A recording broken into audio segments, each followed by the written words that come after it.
TGT PGT practice set 5 में आप सभी लोगों का स्वागत है। चलिए शुरू करते हैं। पहला क्वेश्चन है, गुरु बीजाणुधानी किसके समतुल्य है? जो मेगा स्पोरेंजिया होती है वो किसके इक्विवेलेंट होती है? आंसर सही होगा इसमें डी वाला, ओव्यूल के समतुल्य होती है। ओव्यूल यानी बीजांड के समतुल्य होती है। नेक्स्ट क्वेश्चन पर आते हैं, किसमें बीजावरण पतला झिल्लीमय नहीं होता? ऐसा इसमें से कौन सा ऑप्शन है जिसमें जो बीजावरण होता है, सीड कोट होता है, वो पतला झिल्लीमय नहीं होता है? तो इसमें आंसर सही होगा बी वाला, नारियल में। बाकी जो मक्का है, मूंगफली है, चना है, इन तीनों में पतला झिल्लीनुमा होता है, झिल्लीमय होता है, लेकिन प्रश्न में पूछा गया झिल्लीमय नहीं होता है, तो नारियल में झिल्लीमय नहीं होता है। नेक्स्ट क्वेश्चन पर आते हैं, वात रंध्र का क्या कार्य है? तो इसमें आंसर कौन सा सही होगा? वात रंध्र का कार्य बताना है, लेंटिसेल का कार्य बताना है। आंसर सही होगा इसमें बी, गैस विनिमय इसका कार्य होता है। आपको बताते चलें कि पौधों के तनों में पाए जाते हैं और इनके द्वारा वातावरणीय जो गैसें होती हैं, वातावरण से गैसों का आदान प्रदान होता है और गैसों के आदान प्रदान को ही गैसीय विनिमय कहा जाता है। पौधे में स्टोमेटा और वातरंध्र होते हैं जो गैसों के विनिमय में हेल्प करते हैं, गैसों के विनिमय में सहायता करते हैं, यानी गैसियस एक्सचेंज करते हैं। नेक्स्ट क्वेश्चन पर आते हैं, नीलहरी शैवाल अर्थात साइनोबैक्टीरिया धान के खेतों के अलावा किसके कायिक भाग में पाए जाते हैं? धान के खेतों के अलावा किसके कायिक भाग में पाए जाते हैं? तो आंसर इसमें कौन सा सही होगा? 4 ऑप्शन दिए गए हैं। पूछा गया है कि धान के खेतों के अलावा किसके कायिक भाग में पाए जाते हैं? क्या नीलहरी शैवाल या ब्लू ग्रीन एल्गी? आंसर सही होगा इसमें बी वाला, साइकस के। आपको बता दें कि साइनोबैक्टीरिया की केवल कुछ जातियों के साथ जो साइकस होता है ये संबंधित होता है, और जो इक्विसिटम है ये संवहन पौधों तथा हॉर्सटेल कुल से संबंधित है। पाइनस जो है ये अनावृत बीजी है और साइटोलम डिवीजन टेरिडोफाइटा के साथ संबंध रखता है और यह एक फर्न वाला पौधा होता है। नेक्स्ट क्वेश्चन पर आते हैं, निम्नलिखित में से कौन सा कथन सही नहीं है? इनमें से कौन सा कथन सही नहीं है पूछा गया है। तो आंसर सही होगा इसमें सी वाला, संग्रहालय पादपों और जंतुओं की तस्वीरों का संग्रहण, यह सही नहीं है। बाकी सभी सही हैं। तो क्यों सही नहीं है? जो संग्रहालय है ये पादपों और जंतुओं के मृत बचे हुए भागों और नमूनों के समूह का संग्रहण करता है, मृत और बचे हुए भागों का संग्रह करता है, जिससे अध्ययन में सुविधा होती है। और नमूनों को किसी पात्र में परिरक्षित करने के लिए पात्र में परिरक्षित रसायन युक्त बिलियन में रखा जाता है, यानी किसी बिलियन में इनको रखते हैं ताकि वो सुरक्षित रहें। नेक्स्ट क्वेश्चन है, समानतः लैंगिक जनन उत्पाद उत्पन्न करता है? लैंगिक जनन उत्पाद उत्पन्न करता है, कौन सा ऑप्शन सही होगा इसमें? ऑप्शन सही होगा इसमें सी वाला, नए आनुवंशिक संयोग जो विभिन्नता की ओर अग्रसर होते हैं। श्वसन मध्यित वसा कार्बोहाइड्रेट और प्रोटीनों के भंजन में कौन सा उपापचयी सामान्यतः होता है? कौन सा होगा? आंसर सही होगा इसमें डी, एसिटिल को एंजाइम होता है। नेक्स्ट क्वेश्चन है, सूत्र युग्मित समजात गुणसूत्रों के युग्म द्वारा बनाए गए सम्मिश्रण को कहते हैं? क्या कहेंगे? तो बनाए गए मिश्रण को युगल कहेंगे। युगल यानी समजात गुणसूत्र जोड़े में होते हैं और यह प्रक्रिया सूत्र युग्मित कहलाती है और इसका प्रत्येक जोड़ा युगल कहलाता है, युगल। नेक्स्ट क्वेश्चन है, निम्नलिखित में से कौन सा कथन सही है? इनमें से कौन सा कथन सही है बताना है। 4 ऑप्शन दिए गए हैं और ऑप्शन सही होगा इसमें डी, टेपिटम विकसित हो रहे परागकणों का पोषण करता है। आपको बता दें कि जो टेपिटम है, ये जो परागकोश होते हैं उनकी भित्ति जो होती है उसकी आंतरिक परत होती है, अंतः परत होती है, और यह परागकणों का पोषण करती है। और परागकणों की आंतरिक झिल्ली को अंतःचोल कहा जाता है या इंटाइन कहा जाता है। एंडोथीसियम परागकोश के चारों ओर पाई जाने वाली झिल्ली होती है। आप लोग एक एक पॉइंट को ध्यान से समझते चलिए, कहीं से भी प्रश्न पूछा जा सकता है, किसी भी चीज पर प्रश्न बन सकता है, इसीलिए बता रहे हैं। बीजाणु जन ऊतक अगुणित होते हैं। नेक्स्ट क्वेश्चन पर आते हैं, फलीदार पादपों में वायवीय नाइट्रोजन के स्थिरीकरण का पहला स्थिर उत्पाद कौन सा है? पहला स्थिर उत्पाद कौन सा होगा? जो फलीदार पादप होते हैं। तो इसका आंसर सही होगा बी, अमोनिया होगा, अमोनिया। नेक्स्ट क्वेश्चन है, बीज अंकुरण के दौरान इसमें संचयित भोजन किसके द्वारा गतिशील बनाया जाता है? बीज अंकुरण के दौरान जो बीजों में संचयित भोजन होता है वो किसके द्वारा गतिशील बनाया जाता है? तो आंसर सही होगा इसमें कौन सा? आंसर सही होगा इसमें डी वाला, जिब्रेलिन हार्मोन। साइटोकाइनिन, जिब्रेलिन, जितने भी ऑप्शन इसमें दिए गए हैं सभी पर मेरे चैनल में वीडियो अपलोडेड हैं, आप लोग जाकर के देख सकते हैं, समझ सकते हैं अच्छी तरह से। सभी पादप हार्मोन अपलोडेड हैं। नेक्स्ट क्वेश्चन है, निम्नलिखित में से कौन समुद्र के गहरे जल में पाया जाता है? समुद्र के गहरे जल में कौन सा पाया जाता है?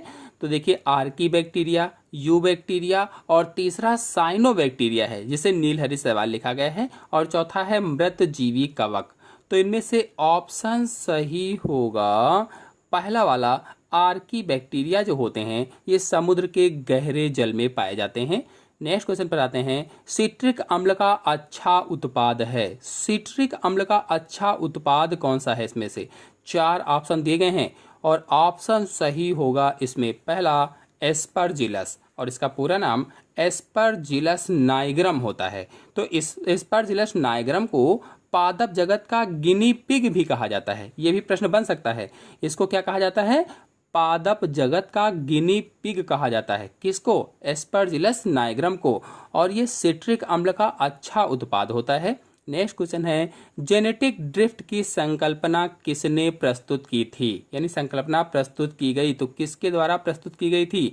आंसर सही होगा इसमें पहला, सेवाल राइट ने जेनेटिक ड्रिफ्ट की संकल्पना प्रस्तुत की थी। और जेनेटिक ड्रिफ्ट को एलिलिक ड्रिफ्ट भी कहा जाता है, एलिलिक ड्रिफ्ट, अथवा इसे सेवाल राइट प्रभाव भी कहा जाता है, सभी नाम जान लीजिए। और जेनेटिक ड्रिफ्ट एक ऐसी क्रियाविधि है जो ऑर्गेनिज्म में जीन की आवृत्ति को बदलने में सहायक होती है, जीन की आवृत्ति को चेंज कर सकती है। जेनेटिक ड्रिफ्ट से जेनेटिक विभिन्नता पर प्रभाव पड़ता है। नेक्स्ट क्वेश्चन है, एक रासायनिक अपक्रिया में प्रतिबंधन एंडोन्यूक्लियेज द्वारा जनित डीएनए खंड को किसके द्वारा अलग किया जा सकता है? प्रतिबंधन एंडोन्यूक्लियेज यानी आणविक कैंची के द्वारा कहा गया है। तो आंसर सही होगा इसमें सी, वैद्युत संचालन के द्वारा, यानी इलेक्ट्रोफोरेसिस के द्वारा। अगर आप लोग इलेक्ट्रोफोरेसिस पर पूरी जानकारी चाहते हैं तो चैनल में वीडियो अपलोडेड है, अच्छे से समझाया हुआ है, आप लोग जाकर के देख सकते हैं। नेक्स्ट क्वेश्चन पर आते हैं, तिलचट्टे के निम्फ के अंतिम निर्मोचन के पश्चात कौन से बाह्य परिवर्तन दिखाई देते हैं? 4 ऑप्शन दिए गए हैं और आंसर इसमें सही होगा सी वाला, अग्र पंख और पश्च पंख दोनों बन जाते हैं, ये परिवर्तन हो जाते हैं। नेक्स्ट क्वेश्चन है, निम्नलिखित में से कौन सा जंतु संघ आर्थ्रोपोडा के अंतर्गत आता है? इनमें से ऐसा कौन सा जंतु है जो संघ आर्थ्रोपोडा के अंतर्गत आता है? तो इसमें से आंसर सही होगा बी वाला, रजत मीन अथवा सिल्वर फिश संघ आर्थ्रोपोडा संघ का जंतु होता है। और जो कटल फिश है ये मोलस्का का है, जो फलर फिश है ये संघ कार्डेटा वर्ग पिसीस का है, और जो फ्लाइंग फिश है ये पिसीस का है। आते हैं नेक्स्ट क्वेश्चन पर, निम्नलिखित जंतुओं में से किस समूह का वर्गीकरण सही है? इनमें से किस समूह का वर्गीकरण सही है? 4 ऑप्शन दिए गए हैं। ऑप्शन सही होगा इसमें सी, घरेलू मक्खी, तितली, सीसी मक्खी, कीट, सिल्वर फिश, ये सभी, यानी ये वाला ऑप्शन सही है। नेक्स्ट क्वेश्चन पर आते हैं, प्राइमेट्स में सम्मिलित है। प्राइमेट्स में क्या सम्मिलित है? ऑप्शन सही होगा इसमें डी वाला, लोरिस, लेमर्स टर्सियर्स, बंदर, कपी तथा मानव, ये सभी प्राइमेट्स में सम्मिलित हैं। नेक्स्ट क्वेश्चन है, निम्नलिखित में से कौन सा ex-situ पादप संरक्षण में प्रयुक्त नहीं होता है? 4 ऑप्शन दिए गए हैं और पूछा गया है कौन सा ex-situ पादप संरक्षण में प्रयुक्त नहीं होता है। जल्दी से सोचिए कौन सा सही हो सकता है इसमें से। आंसर सही होगा इसमें सी, स्थानांतरित कृषि अथवा झूम कृषि। यदि आप लोग झूम खेती अथवा झूम कृषि पर वीडियो देखना चाहते हैं ये भी वीडियो मेरे चैनल में अपलोडेड है, आप लोग जाकर के देख सकते हैं। मेरे चैनल में 9 से लेकर 12 तक कुल 800 से अधिक वीडियो अपलोडेड हैं, आप लोग चाहें उनको देख सकते हैं अपने सिलेबस के अनुसार। नेक्स्ट क्वेश्चन है, फास्फोरस का प्राकृतिक भंडार है। फास्फोरस का प्राकृतिक भंडार बताना है। आंसर सही होगा इसमें सेल फास्फोरस का प्राकृतिक भंडार होती हैं।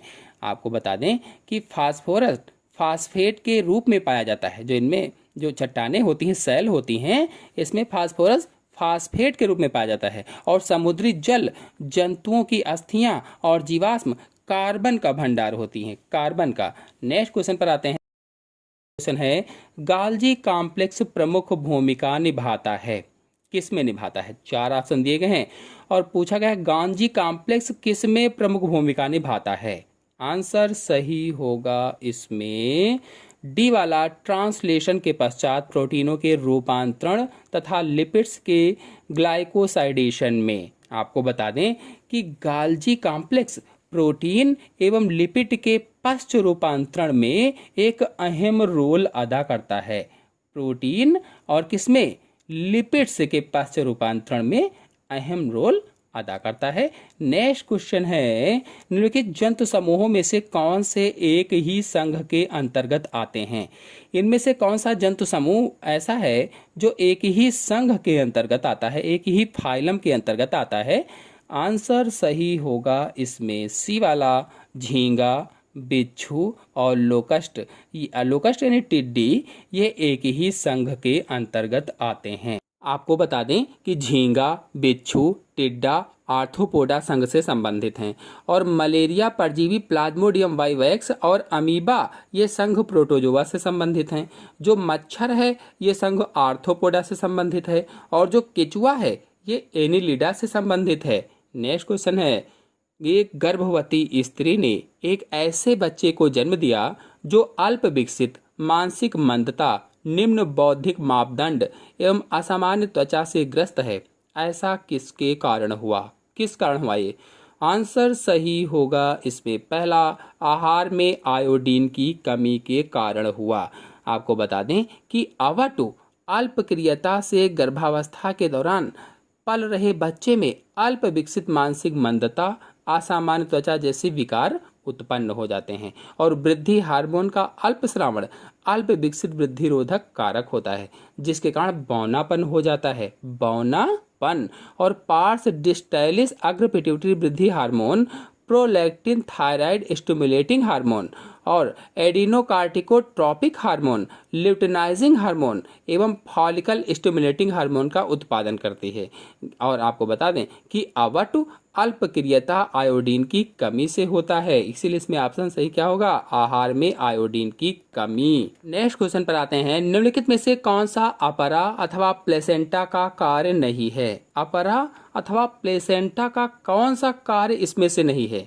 तो देखिए ए, बी, सी, ये 3 ऑप्शन जो पहले वाले हैं ये तीनों कार्य अपरा के होते हैं और जो प्रसव पीड़ा के दौरान ऑक्सीटोसिन स्रावण के लिए उत्तरदायी है ये अपरा का कार्य नहीं होता है। और प्रश्न में पूछा गया अपरा का कार्य कौन सा नहीं है, इसलिए इसमें ऑप्शन सही होगा डी वाला, डी। आपको बता दें कि पिट्यूटरी प्रसव पीड़ा के दौरान ऑक्सीटोसिन स्रावित करते हैं। जो पिट्यूटरी ग्रंथि है इससे ऑक्सीटोसिन हार्मोन का स्राव होता है। और अपरा का कार्य क्या है? मैंने बताया भ्रूण को ऑक्सीजन की पूर्ति के लिए पोषण प्रदान करना, एस्ट्रोजन का स्रावण, कार्बन डाइऑक्साइड एवं अपशिष्ट पदार्थों का निष्कासन, ये सभी जो लिखे हुए हैं ये सभी अपरा के कार्य होते हैं। लेकिन ऑक्सीटोसिन हार्मोन कहाँ से स्रावित होता है? पिट्यूटरी ग्रंथि से स्रावित होता है। नेक्स्ट क्वेश्चन है, निम्नलिखित में से अंतःस्रावी तंत्र के संदर्भ में कौन सा तथ्य सही है? एंडोक्राइन सिस्टम के संदर्भ में कौन सा तथ्य सही है? आंसर सही होगा इसमें सी वाला, शरीर निम्न एवं गैर पोषक रसायन सूक्ष्म मात्रा में बनाता है जो अंतराकोशीय सूचना वाहक के रूप में कार्य करते हैं और हार्मोन्स कहलाते हैं। यानी हार्मोन्स किसे कहा जाता है? तो जो रासायनिक पदार्थ होते हैं सूचना वाहक, संदेश वाहक का कार्य करते हैं हमारे शरीर में, उन्हें ही हार्मोन्स कहा जाता है। तो फुल एंडोक्राइन सिस्टम का वीडियो मेरे चैनल में अपलोडेड है, अपरा के भी अपलोडेड है, यानी प्लेसेंटा का भी आप लोग जाकर के देख सकते हैं। नेक्स्ट क्वेश्चन है, जन्म नियंत्रण हेतु इनमें से एक कानूनन वैध विधि है। कानूनन वैध विधि कौन सी है? आंसर सही हो आर्तव चक्र के 10 से 17 दिनों के मध्य मैथुन या संभोग से बचाओ। यानी जो पीरियड आता है तो पीरियड आने के 10 से 17 दिनों के बीच में संभोग नहीं होना चाहिए। यानी जन्म नियंत्रण हेतु कानूनन वैध विधि में युगल को या जो पुरुष और स्त्री हैं उनको आर्तव चक्र जो होता है, जो पीरियड आता है, उसके 10 से 17 दिनों के बीच मैथुन या संभोग नहीं करना चाहिए। नेक्स्ट क्वेश्चन पर आते हैं। मानव शरीर में कोशिका मध्यस्थ प्रतिरक्षा किसके द्वारा कार्यान्वित होती है? कोशिका मध्यस्थ प्रतिरक्षा, तो हमारे शरीर में 2 प्रकार की कोशिकाएं प्रतिरक्षा तंत्र को बनाती हैं, टी लिम्फोसाइट्स और बी लिम्फोसाइट्स। ये लिम्फोसाइट्स के प्रकार होते हैं, जिसमें से टी लिम्फोसाइट्स के द्वारा कोशिका मध्यस्थ प्रतिरक्षा का निर्माण होता है। यदि आप लोग लिम्फोसाइट्स क्या है, प्रतिरक्षा क्या है, सब जानना चाहते हैं तो मेरे चैनल में वीडियो अपलोडेड हैं, आप लोग जाकर के देख सकते हैं। तो इसमें आंसर से होगा पहला टी लिम्फोसाइट्स। नेक्स्ट क्वेश्चन है, कृत्रिम गर्भाधारण से क्या तात्पर्य है? तो प्रश्न पूछा गया है कि कृत्रिम रूप से अगर गर्भधारण हो रहा है तो इसका क्या मतलब है?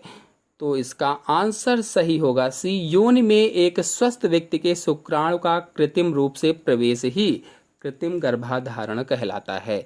आपको बता दें कि बंधता या जनन अक्षमता नर की मादा को वीर्य संचित करने की अयोग्यता के कारण होता है, या कह लीजिए कि जो शुक्राणु होते हैं उसमें बहुत कम मात्रा में बनते हैं तो इसलिए हो पाता है। तो ऐसे में होता क्या है कि किसी दाता स्त्री से अंडे लेकर के और पति से, जो डोनर पति होता है, उससे शुक्राणु लेकर के किसी स्त्री के गर्भाशय में स्थापित किया जाता है, या इसकी कई सारी विधियां होती हैं। उन सभी विधियों के बारे में जानना चाहते हैं तो चैनल में वीडियो अपलोडेड है, आप लोग जाकर के देख सकते हैं। और इस विधि को ही क्या कहा जाता है? परख नली शिशु कहा जाता है। इस प्रक्रिया को क्या कहते हैं? परख नली शिशु या टेस्ट ट्यूब बेबी कहा जाता है। और एक स्वस्थ व्यक्ति के सीमेन या शुक्राणुओं का अंडाशय में सीधे प्रवेश इंट्रासाइटोप्लाज्मिक स्पर्म इंजेक्शन कहलाता है। तो यही इसका आंसर सही होगा, सी वाला। नेक्स्ट क्वेश्चन है, एस्केरिस का संक्रमण सामान्यतः किसके कारण होता है? किसके कारण होगा? हम सभी लोग जानते हैं एस्केरिस अंडों से युक्त जल पीने के कारण एस्केरिस का संक्रमण हो जाता है। आपको बता दें कि अगर कोई स्वस्थ व्यक्ति है तो स्वस्थ व्यक्ति में एस्केरिस का संक्रमण संक्रमित जल, संक्रमित सब्जी, संक्रमित फल से होता है, और मच्छरों के काटने से प्लाज्मोडियम परजीवी के रुधिर में प्रवेश हो जाने के कारण मलेरिया रोग होता है। मच्छर के काटने से मलेरिया रोग हो जाता है। अपूर्ण रूप से पकाए गए सुअर का मांस खाने से ट्राइकिनोसिस यानी परजीवी रोग हो जाता है, और सीसी मक्खी के काटने से ट्रिपैनोसोमियासिस रोग हो जाता है। इसमें केंद्रीय तंत्रिका तंत्र में संक्रमण हो जाता है। नेक्स्ट क्वेश्चन पर आते हैं। नेक्स्ट क्वेश्चन है, निम्नलिखित में से कौन सा एंजाइम कोशिका में उत्पन्न होगा जिसकी लैक वाई जीन में नॉनसेंस उत्परिवर्तन हो? तो इसमें होगा बीटा ग्लैक्टोसाइडेस, बीटा ग्लैक्टोसाइडेस। नेक्स्ट क्वेश्चन है, एक स्थानबद्ध समुद्री एनीमोन साधु केकड़े के कवच सतह से जुड़ जाता है, यह संबंध कहलाता है? क्या कहलाएगा? सहजीवन कहलाता है, क्योंकि उसी को जुड़ता है और अपने टेंटिकल से रक्षा भी करता है। नेक्स्ट क्वेश्चन है, उस युग्म को पहचानिए जिसमें वायरस रोग निहित है। यानी ऐसे युग्म को छांटना है जो वायरस जनित रोग हैं। तो इसमें से आंसर सही होगा डी वाला, ए और बी दोनों वायरस जनित रोग होते हैं, वायरस जनित। नेक्स्ट क्वेश्चन है, एक व्यक्ति जो एक लंबी भूख हड़ताल पर बैठा है और मात्र जल पर ही निर्वाह कर रहा है, उसके क्या होगा? मूत्र में अधिक सोडियम होगा। अगर भूख हड़ताल पर व्यक्ति बैठा है तो मात्र जल ही पी रहा है तो उसके मूत्र में अधिक क्या होगा? सोडियम की मात्रा अधिक हो जाएगी। नेक्स्ट क्वेश्चन है, तंत्रिका तंतु में से तंत्रिका आवेग के संचरण के दौरान प्लाज्मा झिल्ली की भीतरी ओर किस प्रकार का विद्युत आवेश होता है? 4 ऑप्शन दिए गए हैं और पूछा गया है किस प्रकार का विद्युत आवेश होगा। आंसर सही होगा पहला, पहले ऋणात्मक, फिर धनात्मक और फिर से ऋणात्मक हो जाएगा। आपको बता दें कि तंत्रिका तंतु से तंत्रिका आवेग के संचरण के दौरान प्लाज्मा झिल्ली के भीतर की ओर विद्युत आवेश पहले ऋणात्मक होगा, फिर धनात्मक होगा, उसके बाद में रिपोलराइजेशन के द्वारा पुनः से ऋणात्मक हो जाता है। आते हैं नेक्स्ट क्वेश्चन पर। वृद्धि पर प्रभावी प्रभाव डालने वाले कुछ विशेष रासायनिक पदार्थों को कहा जाता है। जो वृद्धि पर प्रभावी प्रभाव डालते हैं, ऐसे रसायनों को क्या कहते हैं? पादप हार्मोन्स कहा जाता है। बी वाला सही होगा। प्लांट हार्मोन कहा जाता है। सभी प्लांट हार्मोन मेरे चैनल में अलग अलग और एक में भी अपलोडेड हैं, आप लोग जाकर के देख सकते हैं। नेक्स्ट क्वेश्चन है, निम्नलिखित में से कौन सा सबसे महत्वपूर्ण खाद्य स्रोत है? सबसे महत्वपूर्ण खाद्य स्रोत की बात की गई है। आंसर इसमें सही होगा बी वाला, आवृतबीजी यानी एंजियोस्पर्म जो होते हैं, ये सबसे महत्वपूर्ण खाद्य स्रोत होते हैं। क्यों? आवृत बीजों में जड़, तना और पत्ती पौधे के कायिक भाग होते हैं और पुष्पन जो पुष्पन है उसमें जनन भाग होता है, पुष्प वाला भाग। अधिकांश खाद्य पदार्थ आवृत बीजी पौधों से प्राप्त होते हैं, चाहे वो गेहूं को ले लीजिए, चावल है, मक्का है, जौ है, बाजरा है, आलू है, ये सब क्या होते हैं? आवृत बीजी पौधे होते हैं, एंजियोस्पर्मिक प्लांट होते हैं और इन्हीं से खाद्य पदार्थ प्राप्त होते हैं। इसलिए सबसे महत्वपूर्ण क्या होगा? यानी आवृत बीजी होगा। आते हैं नेक्स्ट क्वेश्चन पर। नेक्स्ट क्वेश्चन है, निम्नलिखित में से कौन सा आभासी धान्य है? आभासी धान्य कौन सा है बताना है। तो आंसर सही होगा इसमें डी वाला, फाइगोपायरम एस्कुलेंटम। फाइगोपायरम एस्कुलेंटम आभासी धान्य है। आभासी धान्य का मतलब अनाज वाली फसलें धान्य फसलें कहलाती हैं और ये जो फाइगोपायरम एस्कुलेंटम है ये आभासी धान्य होता है। बाकी जो शेष तीन हैं ये धान्य वाली फसलें होती हैं। नेक्स्ट क्वेश्चन है, ट्रिटिकम एस्टिवम है। ट्रिटिकम एस्टिवम क्या है? तो आंसर सही होगा डी, खट गुणित होता है, हेक्सापोलाइड होता है। नेक्स्ट क्वेश्चन है, निम्नलिखित में से कौन तेल बीजीय सस्य है? तेल बीजीय सस्य कौन सा होगा? तो सूरजमुखी तेल बीजीय सस्य होता है, सनफ्लावर। और किस कुल का है ये? कंपोजिटी कुल में पाया जाता है। पूछा जाए इसका वैज्ञानिक नाम तो बताएंगे हेलियंथस एनस, इसका वैज्ञानिक नाम होता है। नेक्स्ट क्वेश्चन है, वर्ण एक विधि है। वर्ण एक किसकी विधि है? तो पादप प्रजनन की एक विधि वर्ण होती है। आपको बता दें कि पौधों के समूह अथवा किसी फसल में से ऐच्छिक एवं अनुकूलन गुणों वाले पौधों का चुनाव करना ही वर्ण कहलाता है। वर्ण का मतलब होता है सिलेक्शन और यह पादप प्रजनन की एक प्रमुख विधि होती है। नेक्स्ट क्वेश्चन है, पुष्प कलिकाओं से पराग कोषों को हटाने को कहते हैं।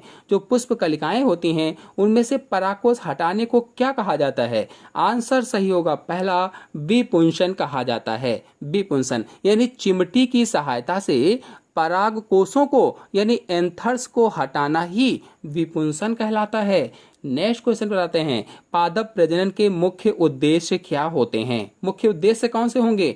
तो अधिक उपज, उत्तम क्वालिटी, प्रतिबल प्रतिरोध, ये सभी उद्देश्य होते हैं। यानी आंसर सही होगा इसमें डी वाला, ये सभी उद्देश्य होते हैं। आपको बता दें कि पादप प्रजनन विज्ञान की वह शाखा है जिसमें पौधों के आनुवांशिक लक्षणों में सुधार करके अधिक पैदावार तथा रोगों एवं कीटों के प्रति प्रतिरोधी उत्तम किस्मों का विकास किया जाता है। नेक्स्ट क्वेश्चन पर आते हैं, कोशिका विभाजन के समय कोशिका पटलिका निर्माण हेतु उत्तरदायी कोशिकांग है। यानी जब सेल डिवीजन होने लगता है तो जो कोशिका प्लेट बनती है, सेल प्लेट बनती है, वो किसके कारण बनती है? आंसर सही होगा इसमें सी, गाल्जी काय के द्वारा बनती है। यानी गाल्जी काय से कोशिका प्लेट का निर्माण होता है। नेक्स्ट क्वेश्चन पर आते हैं, सबसे बड़ा शुक्राणु किसमें मिलता है? सबसे बड़ा शुक्राणु लाइकोपोडियम, शाइकस, नीटम, जिंकिगो। आंसर सही होगा इसमें बी, साइकस में सबसे बड़ा शुक्राणु पाया जाता है। आपको बता दें कि सबसे बड़ा शुक्राणु साइकस में, सबसे बड़ा पादप अंड साइकस में, आप अंड भी कह सकते हैं, सबसे बड़ा बीजांड साइकस में पाया जाता है, सबसे छोटा क्रोमोसोम शैवालों में पाया जाता है, सबसे छोटा क्रोमोसोम। नेक्स्ट क्वेश्चन है, दुर्लभ संकर पादपों को बचाया जा सकता है किसके द्वारा? परागकण संवर्धन के द्वारा। परागकण संवर्धन यानी पॉलन ग्रेन कल्चर के द्वारा दुर्लभ संकर पादपों को बचाया जा सकता है। नेक्स्ट क्वेश्चन है, धरती पर प्रथम निवासित पौधे हैं। प्रथम निवासित पौधे। आंसर सही होगा पहला ब्रायोफाइट्स, और ब्रायोफाइट्स को उभयचर भी कहा जाता है। नेक्स्ट क्वेश्चन है, यदि पूरे विश्व की सभी पेड़ पौधे यानी वनस्पति समाप्त हो जाए तो किस पदार्थ की कमी से सारे जीव जंतु मर जाएंगे? तो हम सभी लोग जानते हैं, पिछले वीडियो में क्वेश्चन था ये, ऑक्सीजन की कमी के कारण। नेक्स्ट क्वेश्चन है, नियोसिया पौधा है, तो नियोसिया पौधा मृतजीवी होता है, मृतोपजीवी। मृतोपजीवी क्या है? नियोसिया पौधा मृतोपजीवी होता है। नेक्स्ट क्वेश्चन है, तना जब हरित पर्णी संरचना में परिवर्तित होता है तो उसे कहते हैं, क्या कहते हैं? पर्णाभ स्तंभ कहा जाता है, पर्णाभ स्तंभ। नेक्स्ट क्वेश्चन है, फ्यूनेरिया का कौन सा भाग अगुणित है? कौन सा भाग अगुणित है फ्यूनेरिया का? आंसर सही होगा गोपक या कैलेप्ट्रा भाग अगुणित होता है या हैप्लॉइड होता है। नेक्स्ट क्वेश्चन पर आते हैं, एक जलीय ब्रायोफाइट है, जलीय ब्रायोफाइट, तो रिक्सिया फाल्यूटेंट्स, रिक्सिया फाल्यूटेंट्स जलीय ब्रायोफाइट्स होता है। आपको बता दें कि रिक्सिया फाल्यूटेंट्स एक जलीय ब्रायोफाइट्स है और रिक्सिया फाल्यूटेंट्स पादप जगत के अंतर्गत आता है। यह रिक्सिएसी कुल का पौधा है, रिक्सिएसी कुल। नेक्स्ट क्वेश्चन है, निम्नलिखित में से किसे क्लब मास कहते हैं? तो हम सभी लोग जानते हैं लाइकोपोडियम को क्लब मास कहा जाता है, लाइकोपोडियम को क्लब मास। और जो पहला वाला ऑप्शन है सिलेजनेला, इसको स्मॉल क्लब मार्क्स कहते हैं, स्मॉल क्लब मार्क्स। और जो दूसरा वाला ऑप्शन है बी वाला एक्विसिटम, एक्विसिटम को हॉर्स टेल कहा जाता है, हॉर्स टेल।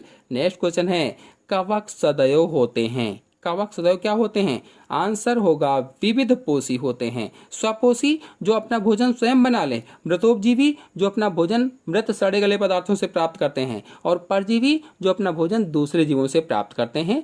नेक्स्ट क्वेश्चन है, गुणसूत्रों का चित्रात्मक प्रदर्शन कहलाता है, तो इडियोग्राम गुणसूत्रों का चित्रात्मक प्रदर्शन होता है। नेक्स्ट क्वेश्चन है, चमगादड़ किस वर्ग में आता है? आंसर सही होगा डी, स्तनधारी वर्ग में आता है, स्तनधारी वर्ग के कायरोपटेरा गण के अंतर्गत चमगादड़ आता है। नेक्स्ट क्वेश्चन है, क्रोमोसोम्स के मानचित्र को फिर खालिस्तान है ने पहली बार तैयार किया था, किसने? टी.एच. मॉर्गन ने तैयार किया था, टी.एच. मॉर्गन ने।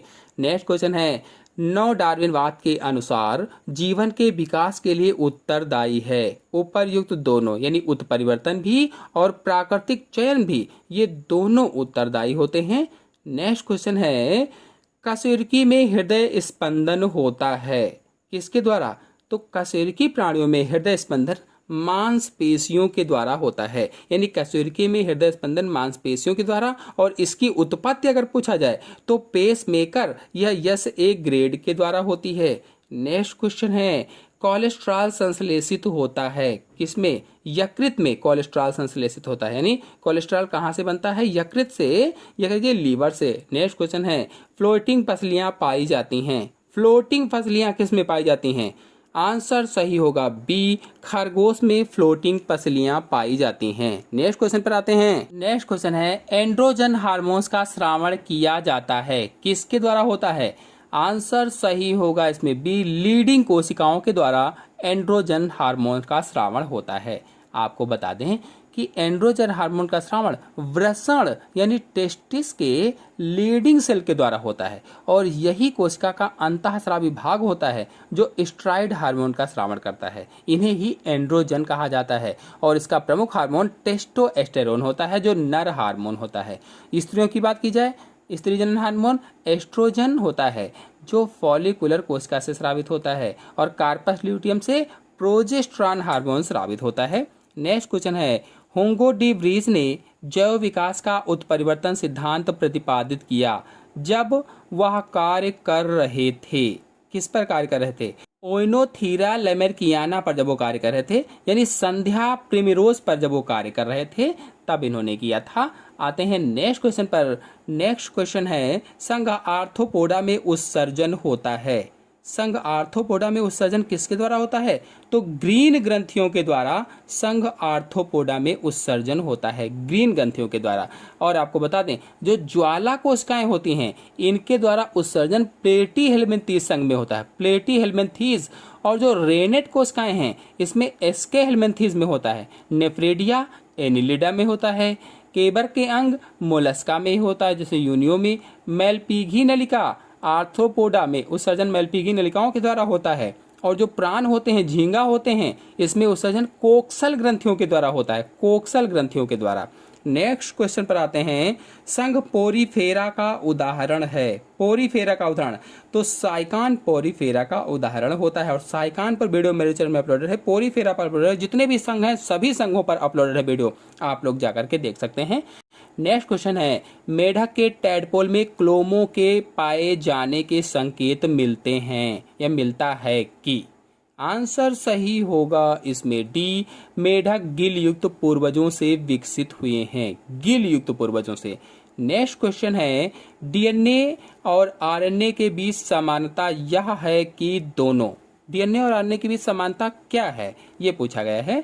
तो आंसर सही होगा इसमें न्यूक्लियोटाइड के दोनों बहुलक होते हैं, दोनों न्यूक्लियोटाइड के बहुलक होते हैं। और आपको बता दें कि डीएनए आरएनए दोनों पॉलीमर्स ऑफ न्यूक्लियोटाइड हैं। डीएनए में डीऑक्सीराइबोज शर्करा पाई जाती है, जबकि अगर आरएनए की बात की जाए तो इसमें राइबोज शर्करा पाई जाती है। और पिरामिडीन क्षार यूरेसिल आरएनए में पाया जाता है, जबकि अगर डीएनए की बात की जाए तो यूरेसिल की जगह पर थायमीन पाया जाता है।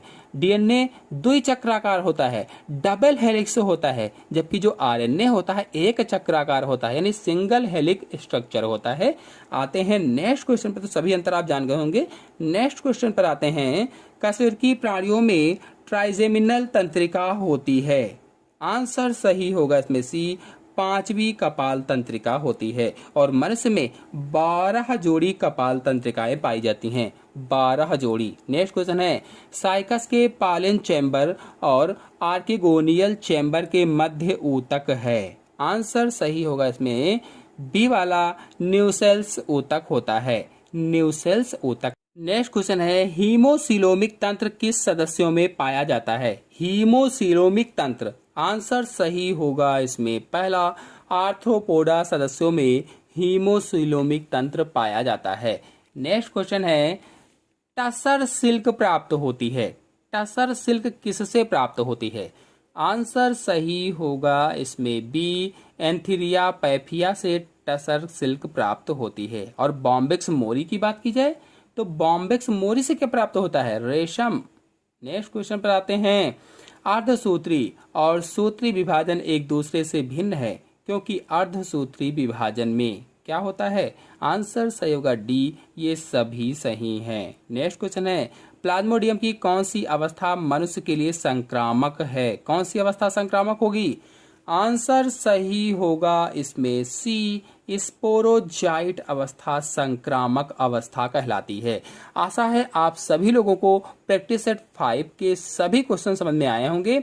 आज के अंक में इतना ही। अगले अंक की जानकारी के लिए मेरे चैनल को सब्सक्राइब कर लीजिए और साथ में बेल आइकन को भी प्रेस कर लीजिए, ताकि आने वाले अगले वीडियो का नोटिफिकेशन भी आपको सबसे पहले प्राप्त हो जाए। धन्यवाद।